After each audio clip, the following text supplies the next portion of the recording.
सो hey guys, finally मैं back आ गया हूँ मेरे इस चैनल पे। इसका नाम है फर्स्ट एक्सप्लेन। और मैं आपको बता दूं कि मैं काफ़ी टाइम से वेट कर रहा था मेरी अपलोडिंग का अनलॉक होने का। जैसा कि आपको पता है कि मैंने 2 हफ्ते से वीडियो नहीं डाली। उसके पीछे की वजह ये थी कि हमारा जो चैनल पे जो पहले की वीडियोज़ हैं उनको लेकर कुछ इशू हो गया था, जिसे मैंने फिक्स कर दिया है। लेकिन फिर भी वो इशू अभी तक चैनल पे है और यूट्यूब की टीम ने कहा कि वो कुछ दिनों में फिक्स हो जाएगा। लेकिन उन्होंने मेरी जो है अपलोडिंग स्टार्ट कर दी है, तो मैं इसलिए आपके लिए एक मज़ेदार मूवी लेके आया हूं जिसका नाम है पोजेस्ट। अगर आपने अभी तक मेरे चैनल को सब्सक्राइब नहीं किया तो सब्सक्राइब कर देना और बेल आइकन को भी दबा दो। हमें जल्दी जल्दी 100 करने हैं, बस आप लोगों का सपोर्ट बनाए रखना। तो अब चलते हैं सीधा प्लॉट की तरफ।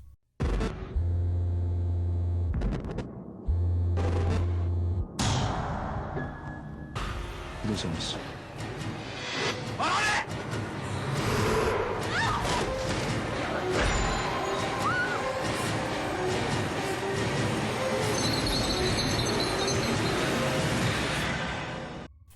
मूवी शुरू होती है एग्ज़ाम हॉल से, जहाँ पर हम फर्स्ट मूवी के कैरेक्टर से मिलते हैं जिसको खांसी की प्रॉब्लम होती है और वो मेडिकल से इस चीज़ की दवाई खाती है और मेडिकल लेडी इसे इंजेक्शन का सजेशन देती है। फिर सीन बस की तरफ मुड़ता है और वो ट्यूशन पढ़ाती है, जिससे हमें पता चलता है कि इनकी डेली लाइफ कुछ खास अच्छी नहीं है। फिर वो ग्रोसरी से सामान लेती है और वो अपने घर में आ जाती है। उन्हें सोते हुए उनका फ़ोन आता है। फ़ोन उठाने पर वो फ़ोन इनकी छोटी बहन का होता है जिसका नाम सोजिन था।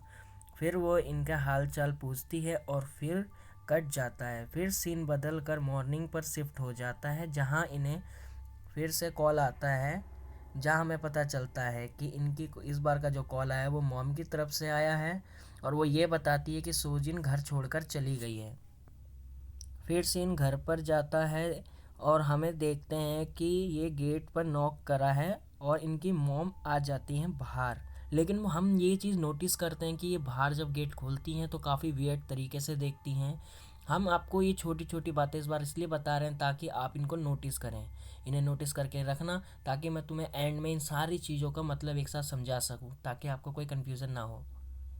फिर ये दोनों आपस में बातचीत करती हैं। उसके बाद सीन मुड़कर मार्केट की तरफ जाता है, जहाँ पता चलता है कि जब मॉम मार्केट गई थी वहाँ से आते वक्त ही उनको जब गेट खुला हुआ मिला और वहाँ पर सोजिन नहीं थी। फिर सीन इन दोनों पर वापस मुड़ता है। फिर मॉम साथ में मिलकर प्रेयर करने को बोलती है, जिससे हमें पता चलता है कि ये काफ़ी रिलीजियस है, लेकिन ये सब वो नहीं मानती। फिर दोनों में बहस होती है। फिर सीन मुड़कर एक कपल पर जाता है हॉस्पिटल में, जहां हम एक बच्चे को लेटे हुए देखते हैं जो किसी तरह की बीमारी से सफ़र कर रही थी। फिर कपल में बातचीत होती है और सीन यहाँ से शिफ्ट होकर रात की तरफ जाता है, जहाँ पर ये पार्क में होती हैं और झूले पर बैठकर एक हंस को देख रही होती हैं। फिर ये ज़मीन से एक बच्चे का दांत उठाती हैं और वो हंस हाथ में से उस दांत को खा जाता है और हम देखते हैं कि उनके हाथ से काफ़ी ब्लड लॉस हो रहा है। फिर वो अपने सपने से जाग जाती हैं। उसके बाद सीन मॉर्निंग पे जाता है, जहाँ कोई डोर को नॉक करता है, जहाँ वही आदमी होता है जो कि शुरू में हॉस्पिटल में होता है। हम इन दोनों की बातचीत से पता कर पाते हैं कि ये डिटेक्टिव है और ये फाइनली हमारे पहले कैरेक्टर का नाम पता चलता है जिसका नाम होता है सी जिन किम। फिर जो डिटेक्टिव होते हैं वो सोजिन को लेके पूछताछ करते हैं, जहाँ पर डिटेक्टिव के सवालों के जिन सारे जवाब दे देती है। फिर डिटेक्टिव बताते हैं कि शायद सोजिन घर से भाग गई थी और वो शायद कुछ दिनों में वापस लौट आएगी। ये बात सुनकर किन काफ़ी ज़्यादा भड़क जाती है और सोफे पर बैठकर उदास हो जाती है। फिर सीन हमें घर के बाहर से दिखाता है और हम देखते हैं कि डिटेक्टिव किसी से पूछताछ कर रहा है जो कि ज़मीन में किसी मरे हुए जानवर की डेड बॉडी को दफना रहा था। फिर वो आदमी डिटेक्टिव को बताता है कि वो जिस फ्लैट एरिया में ये लोग रह रहे हैं वो कर्स है। और फाइनली हमें यहाँ पे कुछ बातें समझ में आने लगती हैं कि शायद सोजिन के गायब होने में किसी स्पिरिट का हाथ हो सकता है। लेकिन इसका एंड काफ़ी इंटरेस्टिंग है, तो वीडियो पूरा एंड तक ज़रूर देखिए। उसके बाद सीन हमारी जिन पे जाता है, जो कि विंडो पे एक शैडो देखती है, लेकिन उसे चेक करने पर वहाँ पर कपड़े लटके हुए होते हैं। तभी कोई उसके सामने सुसाइड कर लेता है। और भाई सही में ये सीन काफ़ी क्रीपी था मेरे हिसाब से, क्योंकि मतलब एकदम से कोई आपके सामने सुसाइड कर ले तो फिर आप क्या करोगे। फिर जिन उसको बचाने की कोशिश करती है। फिर पता चलता है कि वो खुद को बचा रही थी और डिटेक्टिव बोलते हैं कि सुसाइड करने वाले में अक्सर ऐसा नेचुरल देखा जाता है कि सुसाइड करने के बाद वो अपने आप को बचाने की कोशिश करते हैं। तभी डोर पर मॉम आ जाती हैं और पुलिस वाला है ये बात जानकर मॉम घर से उन डिटेक्टिव को निकाल देती है और मॉम और जिन में फिर से लड़ाई हो जाती है। जिन रेस्टोरेंट में उन डिटेक्टिव के पास जाकर माफ़ी मांगती है और जिन के बारे में एक सीक्रेट रिवील करती है कि जिससे हमें पता चलता है कि उसका एक्सीडेंट हो गया था और उसमें वो अकेली थी जो मौत को इतना करीब से देखी थी, जिस कारण से वो बीमार हो गई। फिर मॉम ने उनको गॉड से वर्शिप करके सोजिन की जान बच गई और उनका विश्वास गॉड में ज़्यादा हो गया और उसके सोजिन और बीमार होने लग गई। फिर सीन रात को घर में आता है जहां जिन को घर में उसकी मॉम काई के साथ दिखाती है और एक बार फिर माँ बेटी में लड़ाई हो जाती है, जहां मॉम जिनके प्रेयर करने को बोलती है और मॉम गुस्से में घर से चली जाती है। फिर सीन डिटेक्टिव पे जाता है जहां पर वो पूछताछ करता है और वो आदमी अजीब सा बिहेव करने लगता है। फिर सीन जिन पर जाता है जहां उसके साथ कुछ अजीब सा होने लगता है। फिर उसको घर के बेड के नीचे से एक कटा हुआ सर मिलता है और विंडो पे वही आदमी जिनको देख रहा था जिससे डिटेक्टिव सवाल पूछ रहा था। फिर सीन एक लास्ट पे जाता है जहां एक आदमी ने हद से ज़्यादा उल्टी करी हुई थी और यहाँ पे सच में मेरे को खुद को उल्टी हो जाती। मतलब इतना बेकार सीन था ना ये, क्या बोलना। फिर डिटेक्टिव इसकी उल्टी में हाथ डालकर एक कागज़ उठाता है जो कि वैसा ही था जिस सुसाइड वाली लड़की के पास से मिला था। इन पॉइंट्स का ध्यान रखना। फिर सीन डिटेक्टिव पे जाता है जहां वो उस सुसाइड लड़की के घर पे होते हैं। फिर वहां बालकनी से होकर फ्लैट नंबर 1308 में जाता है। उसके बाद सीन बदल कर डिटेक्टिव पे जाता है जहां सुसाइड करने वाली लड़की के बारे में पूछताछ करते हैं और उसके नेचर के बारे में इन्हें काफ़ी कुछ पता चलता है। जहां वो कुछ दिनों तक सही थी लेकिन फिर वो अचानक से बैड बिहेवियर में बदल गई, मतलब उसका बिहेवियर एकदम से बुरा होने लग गया। फिर वो उस तांत्रिक पेपर के बारे में पूछती है और वो भड़क जाती है। और यहाँ पर हमें एक प्लॉट और रिवील होता है कि जो सुसाइड वाली गर्ल थी वो सोजिन के काफ़ी करीब थी। फिर सीन स्टोरी पे घर में आता है जहाँ हमें पता चलता है कि इसके साथ काफ़ी हॉन्टिंग हुई थी, जहाँ सोजिन काफ़ी वियर्ड रिएक्ट करने लगती थी। उसमें सोजिन ना होकर कोई और था ऐसा लगता था इन्हें। किसी चांद सिंह के बारे में बोलती है जिसके सुनकर वो काफ़ी डर जाती है और बातों में पता चलता है कि वो उस सुसाइड गर्ल के पिता थे जिनका किसी से अफेयर था और वो उसके लिए अपनी बेटी को छोड़कर चले गए थे और कुछ दिनों पहले उनका कॉल आया। वो उनसे मिलने की बात करती हैं जहां वो अपने बाप को खड़ी खोटी सुना देती है और पता चलता है कि उसने अपने पिता के रिकॉर्ड निकलवाए हैं। रिकॉर्ड कुछ दिनों पहले उनकी मौत का जिक्र करती हैं। फिर सीन बदलकर घर से डिटेक्टिव पे आता है जहां वह इन सब स्टोरी को मनगढ़ंत बोलकर जिन से बहस करता है। फिर उन्हें उसके ऑफिसर का कॉल आता है। फिर बातों से उन्हें कुछ अजीब सा ही पता चलता है और वो उसकी जगह के लिए वो भागते हुए चले जाते हैं। फिर सीन रात में जाता है जहां जिन अपनी बहन के लापता होने का फैक्स निकलवाती है। उसके फिर सीन डिटेक्टिव पर जाता है। सिक्योरिटी फुटेज देखते हुए हम फोकस करते हैं जहां उसे उस उल्टी वाले आदमी के बारे में पता चलता है और उनको वहाँ पर वही तांत्रिक वाली पर्ची दिखती है। फिर उनका ऑफिसर उन्हें इस बिल्डिंग में रह रहे एक तांत्रिक के बारे में बताता है और उसका नाम मनसो है और वो सिक्योरिटी गार्ड की अच्छी दोस्त है। फिर डिटेक्टिव भागते हुए उस तांत्रिक के घर में घुस जाता है। सीन जिन पे आता है जहाँ वो डिटेक्टिव उस तांत्रिक को पकड़ने की बात करते हैं। उसके बाद हम जिन को देखते हैं जहाँ वो लेडी होती है जिसने हमें सुसाइड गर्ल के बारे में बताया था और वो जिन पर क्रॉस से हमला कर देती है। उसके बाद डिटेक्टिव बात करते हैं जहाँ उनको पता चलता है कि वो लोग जो मर रहे हैं वो किसी चीज़ से डरे हुए हैं और ये पर्ची शायद उन्हें प्रोटेक्ट करती है। जहां हमें पता चलता है कि जिस लेडी जिन पर हमला किया था क्रॉस से, वो ही असल में तांत्रिक है। फिर जिन पे जाता है सीन हमारा, जहां उस पर एक आदमी चढ़कर पैरों को रब करने लगता है ब्रूटली, और फिर हम देखते हैं कि वो उसके ऊपर उल्टी कर रहा है। और तभी सीन डिटेक्टिव पे आता है, जहां वो जिन के घर में जाता है और हम जिनको वियर्ड तरीके से खड़ी देखते हैं, जहां वो पापा बोलकर गिर जाती है। फिर हम देखते हैं जहां जिन सोफे पर बैठी थी। फिर सीन डिटेक्टिव पे वापस जाता है और हम देखते हैं कि तभी एक औरत डिटेक्टिव से खुद को गिरफ्तार करने की बात करती है और बोलती है कि उसने सोजिन को देखा है। फिर सीन बदलकर एक रूम में आता है और वो औरत बोलती है कि उसने सोजिन को अलमारी के पीछे देखा है। और फिर डिटेक्टिव चेक करते हैं लेकिन उन्हें वहाँ कुछ नहीं मिलता। फिर लाइट चली जाती है। उसके बाद डिटेक्टिव लाइट को ऑन करते हैं। उसके बाद डिटेक्टिव को वही तांत्रिक वाली पर्ची मिलती है। उसके बाद तब वो औरत एक बहुत बड़ा सीक्रेट रिवील करती है। ये पर्ची तांत्रिक ने नहीं बल्कि खुद सोजिन ने बनाया है। फिर वो बताती है कि उसको कैंसर है, इसलिए वो 6 मंथ से कोशिश कर रही है अपने आप को रिकवर करने की, क्योंकि अगर वो इस 6 महीने में सही नहीं होती है तो वो मर जाएगी। तब वो बताती है कि उसको कैंसर इसलिए हुआ है क्योंकि वो चर्च नहीं जाती, और ऐसा ये सब जिनकी मॉम ने बोला है।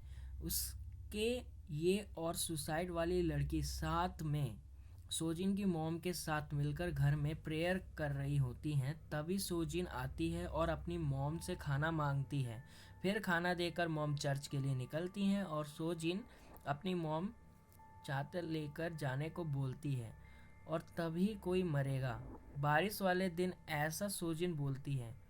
फिर सीन इन तीनों पे रात में फोकस करता है, जहां पर 703 कमरे वाला आदमी अचानक से मर जाता है और इस बारे में ये औरत मॉम को बोलती है। फिर सीन रात में सोजिन पे घर में फोकस करता है, जहां वो बड़ी बेरहमी के साथ सारा खाना खा चुकी थी। उसके बाद सोजिन सारा खाना खा जाती है और फिर भी खाना मांगती है। तब उसकी माँ ये पूछती है कि उसको कैसे पता चला कि वो आदमी मरने वाला है। तब सोजिन कमरे में देखती है बहुत ही वियर्ड तरीके से। फिर जो नूडल वाला कप होता है वो भर जाता है और एक के हाथ लगने पे वो इनके फेस पे गिर जाती है और पूरा फेस जलने लगता है। तभी सोजिन आकर उस औरत के गले लगती है और सब हैरान हो जाते हैं, क्योंकि उसके बाद उसका जो फेस था पूरा सही हो जाता है और ये सब के सब ये सब देख के हैरान हो जाते हैं। फिर सीन डिटेक्टिव पे आता है। फिर वो तांत्रिक के बारे में पूछता है और उसके बाद वो बताती है कि वो तांत्रिक के पास अपना भविष्य पूछने गई थी और वो सोजिन के बारे में बात करती है। फिर वहाँ पे सोजिन आ जाती है जो कि उसको मना करती है ऐसा करने के लिए। उसके बाद सीन स्टोरी पे आता है जहाँ ये सामान रख रही थी। तभी विंडो पे हम सोजिन को देखते हैं जो अचानक से आ जाती है और काफ़ी क्रीपी फेस बनाती है। उसके बाद वो तांत्रिक को बुला लेती है और सोजिन को देखकर डर जाता है वो तांत्रिक। फिर सीन इन तीनों पे घर में आता है, जहाँ ये सोजिन पे के ऊपर साया बताती है, मतलब सोजिन के ऊपर एक साया बताती है और बोलती है कि तुमने जिसको भगवान मान के पूजा की है वो एक आत्मा है। फिर सीन बदलकर सोजिन की मॉम को दिखाता है, जहां वो चर्च जाती हैं और सिक्योरिटी गार्ड तांत्रिक को कॉल करके वहां पे बुला लेता है। फिर वो सोजिन के पास जाती है और उसके हाथ अपनी सीधी पे रखवाती है और सोजिन पोजेस्ड होने लगती है और उसको देख के ये तीनों डरने लगते हैं। फिर वो गॉड से प्रेयर करती हैं और तभी सोजिन तेजी से हाथ पे रखा हुआ चाकू घुसा लेती है और ब्लड निकाल लेती है और फिर तांत्रिक उस खून को पर्चे पर लेती है और इन लोगों को खाने के लिए देती है और ये बताती है कि ऐसा करने से ये लोग फिर से जवान हो जाएंगे और इन्होंने ऐसा ही किया। और ये बताते हैं कि इनका कैंसर पूरी तरीके से सही हो गया और वो अब पहले जैसी हेल्दी हो गई है। फिर डिटेक्टिव को कॉल आता है और वो जल्दी भागते हुए हॉस्पिटल अपने बच्चे के बारे में पूछता है। फिर सीन वापस उन पर जाता है, जहाँ वो डरी हुई नाइफ लेकर किसी की तरफ बढ़ती हैं। फिर सीन बदलकर हॉस्पिटल पे वापस आ जाता है। डिटेक्टिव उसी पर्चे को अपनी बेटी को हील करने के लिए सोचता है और तभी इनकी वाइफ आ जाती है, जहाँ पे ये इन चीज़ों को अंधविश्वास बोलती है और डिटेक्टिव माफ़ी मांगकर वहाँ से चला जाता है। फिर सीन जिन पे आता है जहाँ वो सो रही होती है, जहाँ पर किसी के चिल्लाने की आवाज़ आती है और चेक करने पर मॉम होती है, जहाँ पे जिन के काफ़ी फोर्स करने पे पता चलता है कि मॉम बोलती है कि अंत शुरू हो चुका है और जिनके पूछने पे मॉम बोलती है कि भगवान है तो संभव है और मॉम चली जाती हैं। फिर सीन जिन और सोजिन पे हॉस्पिटल में आता है, जहाँ सोजिन जिन के साथ जाने के लिए बोलती है, जहाँ हम देखते हैं कि वो किसी तरीके की बीमारी से ग्रस्त हो चुकी है। फिर जिन मिसिंग पोस्टर लेकर चली जाती है। फिर तभी हम सोजिन के विंडो पे से जाते हुए देखते हैं। फिर जिन अपना कोट पहनती है तभी विंडो पे नेबर आ जाती है और बोलती है कि उसने सोजिन को बेसमेंट में देखा है और 8 मंथ में एक बार गर्मी होती है। नहीं, मतलब 8 महीने में इनके यहाँ एक बार गर्मी होती है, एक दिन के लिए गर्मी होती है। फिर वो अपना कोट उठाकर रखने जाती है, जिन उसका पीछा करती है और वो 1307 कमरे के गेट पर पहुंच जाती है। फिर वो इस कमरे में जाती है और वो पूछती है कि तुमने सोजिन को सच में देखा है, और हम देखते हैं वहाँ पे कि उस औरत ने सुसाइड कर लिया है। उसके बाद जिन स्टेयर से नीचे जाती है, उसके बाद वो डिटेक्टिव को बताती है कि वो औरत मर गई है और वो बेसमेंट में आ जाती है और वो जहाँ फ़ोन डिस्कनेक्ट उसका हो जाता है क्योंकि बेसमेंट में नेटवर्क इशू होता ही है। वो अपने फ़ोन की लाइट ऑन करती है और बेसमेंट को एक्सप्लोर करती है। तभी हम देखते हैं कि वहाँ एक लेडी भागी है और रूफ टॉप पे पहुंच जाती है और वो जब ऊपर देखती है तो उसे वहाँ पे सोजिन खड़ी हुई दिखती है और तब जिन और इस लेडी में लड़ाई हो जाती है। फिर सीन बदलकर मॉर्निंग पे शिफ्ट होता है, जहाँ ये लोग इस औरत सोजिन के रिगार्डिंग पूछताछ करते हैं और ये लेडी बोलती है कि वहाँ पे ये अपनी घंटी लेने गई थी। फिर वो बोलते हैं कि तुम्हें उसने पूरी बात नहीं बताई है, यानी कि ये उस औरत का जिक्र कर रहे हैं जिसने हमें ये बताया था कि इन्हें तांत्रिक ने एक पर्ची बनाई थी। और यहाँ पे मूवी के सारे सीक्रेट्स रिवील होते हैं, जहाँ हमें पता चलता है कि इन लोगों ने मिलकर एक रिचुअल दोबारा किया था जहाँ इन्होंने मुर्गे की बलि दी थी। तो आपको जैसे कि याद होगा कि शुरू में मैंने बताया था कि उसको सर कटे हुए एक जानवर का मिलता है, तो वो यही था, यानी कि इन्हीं लोगों ने वो रिचुअल करा के उसका जो सर था बेड के नीचे डाल दिया था। और फिर हमें ये भी पता चलता है कि गार्ड उसको इतना वियर्ड तरीके से क्यों देख रहा था। फिर वो जो तांत्रिक होती है वो आगे काम करती है और सोजिन पे प्रेत आत्मा को बुलाती है। फिर सोजिन काफ़ी वियर्ड तरीके से एक्ट करने लगती है। फिर उसका हाथ नाइफ पे रखवाने की कोशिश करते हैं और तभी सोजिन खींच के थप्पड़ मारती है और ये सब के सब दूर गिर जाते हैं। इन सब का ध्यान सोजिन पे जाता है, जहाँ ये लोग सोजिन को देखते हैं जो कि अब हवा में फ्लोट कर रही थी। और उसके बाद वो वहाँ पर रखते हुए खाना खाती है और अपनी आँखों को अजीब ढंग से घुमाती है, जैसा किसी खतरनाक स्पिरिट उस पर हावी होने की कोशिश कर रही हो। उसके बाद सोजिन बोलती है कि तुम सभी के सभी मरने वाले हो। उसके बाद वो जिस चेयर पे खड़ी थी वहाँ से गिर जाती है और वहाँ उसके काफ़ी सारा ब्लड लॉस्ट होता है, जिस कारण से ये लोग हड़बड़ाकर वहाँ से भाग जाते हैं और सीन पुलिस स्टेशन में आता है। फिर डिटेक्टिव ये सब मनगढ़ंत बोलकर फिर वो तांत्रिक को सुनाता है। फिर वो तांत्रिक डिटेक्टिव की बेटी के बारे में बताती है कि वो ज़्यादा नहीं जिएगी और फिर जिन उस पर हाथ उठा देती है और फिर सब लोग मिलकर इन लोगों को लड़ने से रोकते हैं। फिर डिटेक्टिव इन दोनों को बंद करने के लिए इन पे चिल्लाते हैं। फिर डिटेक्टिव बोलता है कि जिन ने जो रिपोर्ट दिखाई है, मतलब उनको जो रिपोर्ट मिली है, उसमें वो औरत 7 बजे ही मर चुकी थी, तो फिर जिन ने उसे रात के 11 बजे सुसाइड करते हुए कैसे देख लिया। फिर तांत्रिक बताती है कि जो साया पहले सोजिन में था वो अब जिन में आ गया है। फिर तांत्रिक वैसे ही माफ़ी मांगती है जैसा कि उसने स्पिरिट बुलाते समय मांगी थी। फिर जिन खांसने लगती है और सीन बदल कर इन दोनों पे आता है, जहाँ ये दोनों इस बात पे बहस करते हैं कि जब सोजिन को चोट लगी थी वो तब से गायब है, जहाँ जिन बोलती है कि वो ऐसा नहीं कर सकती। इनडायरेक्टली वो बोल रही है कि सोजिन के गायब होने के पीछे उसकी मॉम का हाथ हो सकता है। उसके डिटेक्टिव फिर और पूछताछ करता है। फिर वो ये पूछता है कि वो जो उसकी मॉम प्रेयर करने के लिए कौन से चर्च में जाती हैं। फिर ये दोनों उस चर्च पे निकल जाते हैं। वहाँ आने पे इन्हें एक बड़ी ही शॉकिंग बात पता चलती है कि उसकी जो मॉम है वो 1 महीने से चर्च आई ही नहीं है। लेकिन ये कैसे हो सकता है, क्योंकि हमने देखा है कि उसकी मॉम हर दिन चर्च के लिए निकलती हैं। इस सवाल का जवाब ढूंढने के लिए डिटेक्टिव मॉम के फ़ोन को ट्रेस करने के लिए बोलता है। उसके बाद सीन जेल में तांत्रिक पे जाता है, जहां हम व्यूअर्स देखते हैं कि वो अब पागल हो चुकी है और तभी वो ऊपर देखती है। तभी सीन बदलकर डिटेक्टिव पे आता है, जहां ट्रेस करने से हमें पता चलता है कि उसकी मॉम पूरी रात अपार्टमेंट में थी, जिस कारण से डिटेक्टिव ये सोचता है कि सोजिन के मिसिंग होने में कहीं ना कहीं जिन और उसकी माँ का हाथ हो सकता है। तभी वो लोग और सोचते हैं। तब तक उनको ऑफिसर अपने कॉल करके उन्हें वहाँ बुला लेता है। तब वहाँ पे चेक करने पे हमें पता चलता है कि उस तांत्रिक ने सुसाइड कर लिया है। फिर डिटेक्टिव उससे जिन के बारे में पूछते हैं। तब देखते हैं कि डिटेक्टिव कि वहाँ पर जिन है ही नहीं, मतलब वो पुलिस स्टेशन से भाग चुकी है। उसके बाद वो अपनी मॉम को ढूंढते हुए अपार्टमेंट की बिल्डिंग में आ जाती है। फिर वो पूरी तरीके से अपने कमरे को एक्सप्लोर करने लगती है। तभी वो उस कमरे को खोलती है जो उसकी मॉम ने अक्सर अपनी प्रेयर के लिए बनाया हुआ था।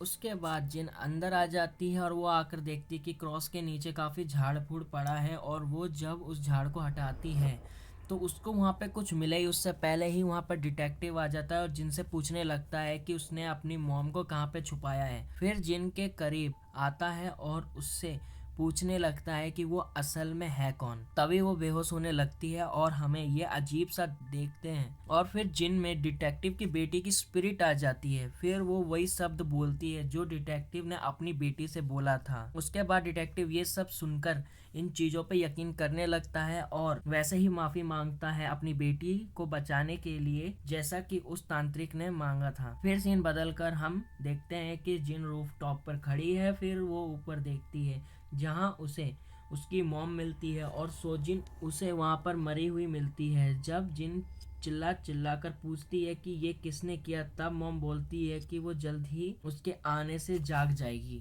फिर हम फ्लैशबैक देखते हैं कि जब मॉम घर में आती हैं और सोजिन को गिरा हुआ पाती हैं, तब सोजिन ये बोलती है कि जब उसकी बहन आ जाए तो वो उसको उठा दें। फिर सीन इन दोनों पे फोकस करता है, जहां मॉम जिन को बोलती है कि हम दोनों मिलकर भगवान से प्रेयर करेंगे ताकि सोजिन उठ जाए। लेकिन जिन नहीं मानती और इन दोनों में बहुत बहस होती है। उसके बाद जिन डिटेक्टिव को कॉल करके सब बात कर रही होती है।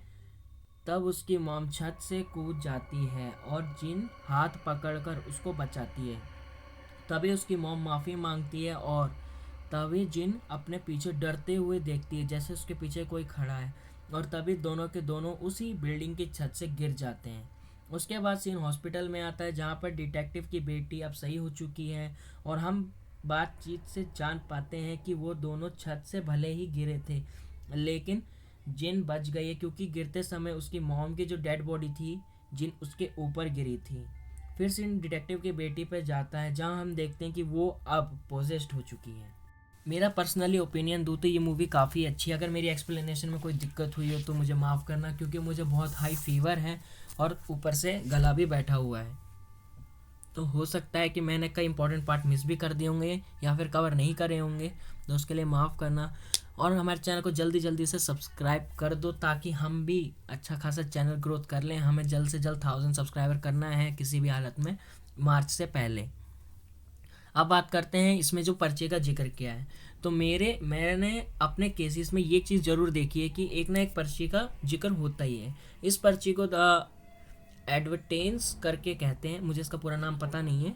ये एक थाईलैंड में काफ़ी मशहूर है कि इस पर्ची की मदद से हम अपना गुड लक चार्म को चमका सकते हैं और हर प्रकार की बीमारी से बच सकते हैं। अब ऐसा मत समझना कि मैं बस अनसेंट कुछ बोल रहा हूँ। इसके पीछे की वजह है कि आप थाईलैंड में ग्रैंड पैलेस करके एक जगह है जहाँ पर इन पर्चियों का इस्तेमाल किया जाता है। आप चाहो तो इसका गूगल मैप में या गूगल पर सर्च कर सकते हो, ग्रैंड पैलेस आ जाएगा। वहाँ पर इसका इस्तेमाल थोड़ा अलग तरीके से होता है। वहाँ पर येलो पर्ची दी जाती है जिस पर कुछ लिखा हुआ होता है, जहाँ आपको कुछ कॉइन्स लेके एक टब टाइप का होता है, उसके अंदर डालने होते हैं और उस पर्ची पे अपनी विश लिख के उसको उस कॉइन्स के साथ ही छोड़ना होता है। ऐसा माना जाता है कि ऐसा करने से आपको गुड लक मिलता है और आपने जो इच्छा लिखी है आपकी जो प्रेयर है भगवान तक पहुंच जाती है। अब बात करते हैं इसमें विश्वास और अंधविश्वास की। देखो गाइस, अंधविश्वास और विश्वास। मैं खुद एक रिलीजियस हूँ, लेकिन मैंने कई बार नोटिस किया है कि अपने ही लोग जो हैं इन चीज़ों का अंधविश्वास बोलते हैं, जो कि हर बात सही है। अब मैं बताता हूँ इसमें अंधविश्वास और विश्वास वाली चीज़ क्या है। देखो, विश्वास उतना ही रखो जितना अच्छा हो। अंधविश्वास तो तब होता है ना जब आप पूरा डिपेंड हो जाते हो, और जब आपके साथ कुछ होता नहीं तब आप बोलते हो कि सब बेकार है। अगर आप अपने डेली लाइफ स्टाइल को हमारे रिलीजियस के अकॉर्डिंग डालोगे तो आपकी लाइफ बेटर होगी। हमारे पूर्वज वगैरह तो पागल नहीं थे ना, जो इन्होंने ये नियम बना के रखे थे ऐसे ऐसे करके कि तुम ऐसा करोगे तो ऐसा फ़ायदा होगा। सो गाइज, अब मिलते हैं तुमसे हम अपनी अगली वीडियो में। जब तक के लिए बाय, और चैनल को सब्सक्राइब कर देना। Good bye.